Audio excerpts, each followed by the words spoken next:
Good day, ma'am. Good day, everyone.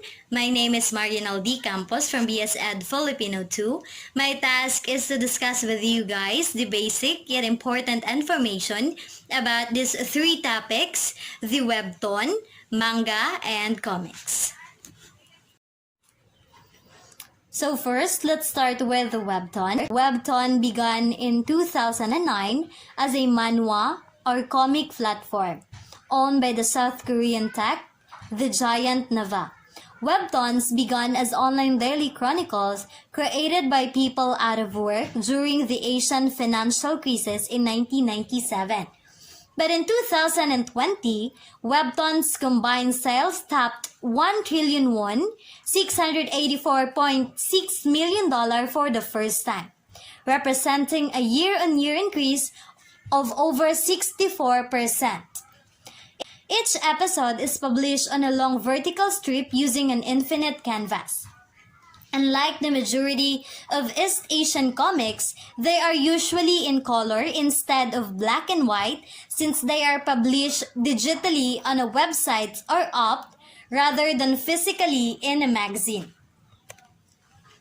So in short, Webtoon is a type of digital comic that originated in South Korea and is read vertically by scrolling down on a computer or smartphone.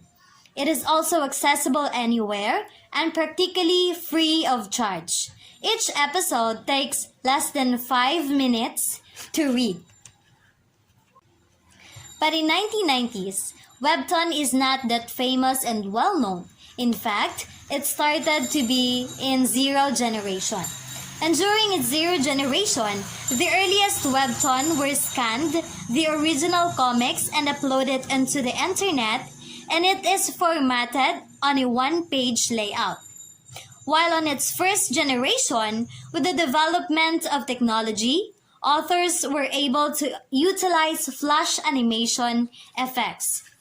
And on its second generation, they enhance their preloading that enables authors to adapt a vertical layout with scrolling.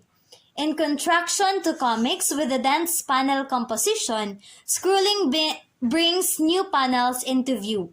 This makes webtoons suitable for gradual and continuous representation that allows webtoon reader to become more fluid. On its third generation, with the advent of the smartphones and tablets, webtoons have also migrated to new platforms such as the apps. And there have also been sounds introduced to imply further expressions and tones, as well as interactive motions to create excitement and bring attention to certain objects for the viewers.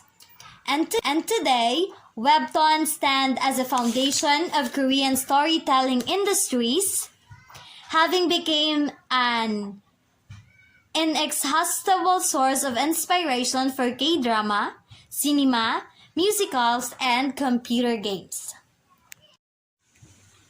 So now, let's move on to manga. Well, the first real manga was published in 1902, a humorous comics published in the Jiji Shinpo newspaper, entitled The Water Sprinkle, a famous French short film by the Lumiere brother.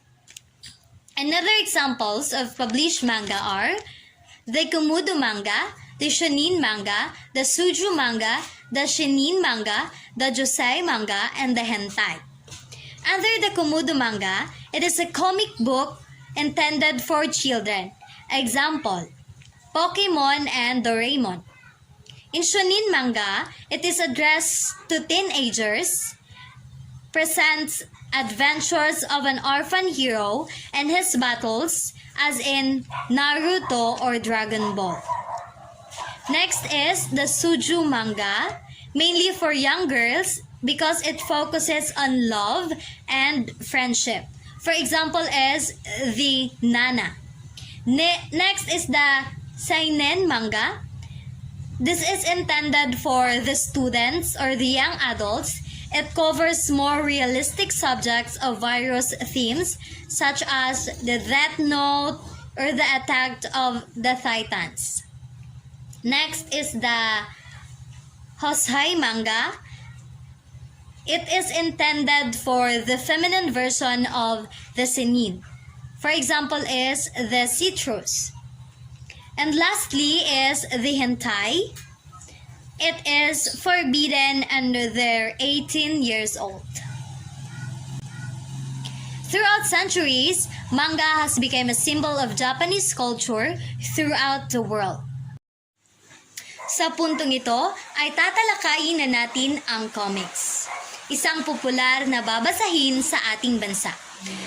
Ang comics ay isang babasahing isinasalarawan at maaaring nagsasaad ng kwento, buhay ng tao o pangyayari. Ang salitang comics ay hango sa salitang Ingles na comics at isinulat lamang na may titik K alinsunod sa baybayin ng wikang Filipino. Noong unang bahagi ng ika-20 siglo, naglipa na ang comics at naging popular ito sa buong bansa. Si Jose Rizal ang kauna-unahang Filipino na gumawa ng comics. Noong taong 1884 ay inilathala sa magazine Trobner's Record sa Europa ang comic strip niya na may pamagat na Pagong at Matsing. Ito ay halaw ng bayani mula sa isang popular na pabula sa Asya. Sa panahon ng Revolusyon, ilang magazine ang lumabas sa Maynila na may nakaimprentang cartoons. Dalawa sa mga ito ay ang Meow at Tecon Leche. Samantala, sa panahon ng pananakop ng mga Amerikano, ang mga nasyonalista ay binitawan ang kanilang revolusyonaryong pamamaraan upang maglathala ng ilang babasahing satiriko na naglalayong batikusin ang mga kolonyalista. Karamihan sa mga magazine ito ay nakalathala lamang sa Tagalog at Espanyol, ang dalawang wikang hindi naiintindihan ng mga Amerikano. Noong taong 1907, inilathala ang Lipang Kalabaw, isang magazine na nasa ilalim ng pangangasiwa ni Lope K. Santos. Ang magazine na ito ay nasa wikang Tagalog at nagtataglay ng mga satirikong cartoons na patungkol sa mga Amerikanong opisyal. Ang paglalathala ng magazine na ito ay natigil din noong taong 1909 na taon. Ang unang serye ng Filipino comics ay lumabas sa simula ng 1920 bilang page filler sa mga magazine Tagalog.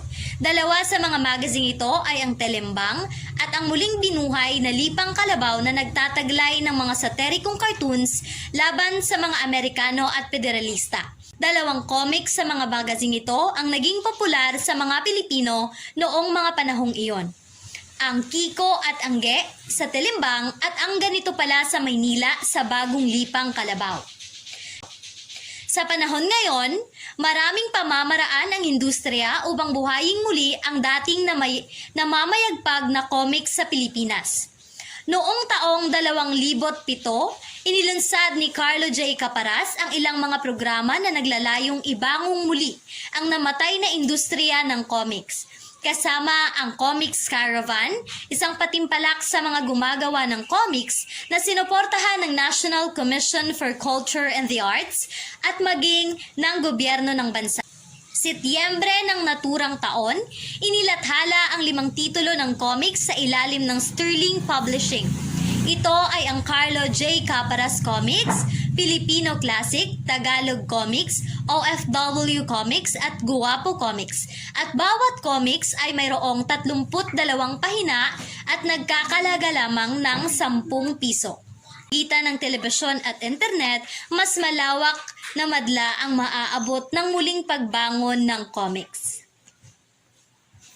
Sana ay nakapaghatid ako sa inyo ng mga kaalaman at impormasyon patungkol sa 3 topikong aking tinalakay, ang Webtoon, Manga at Comics. Maraming salamat sa pakikinig.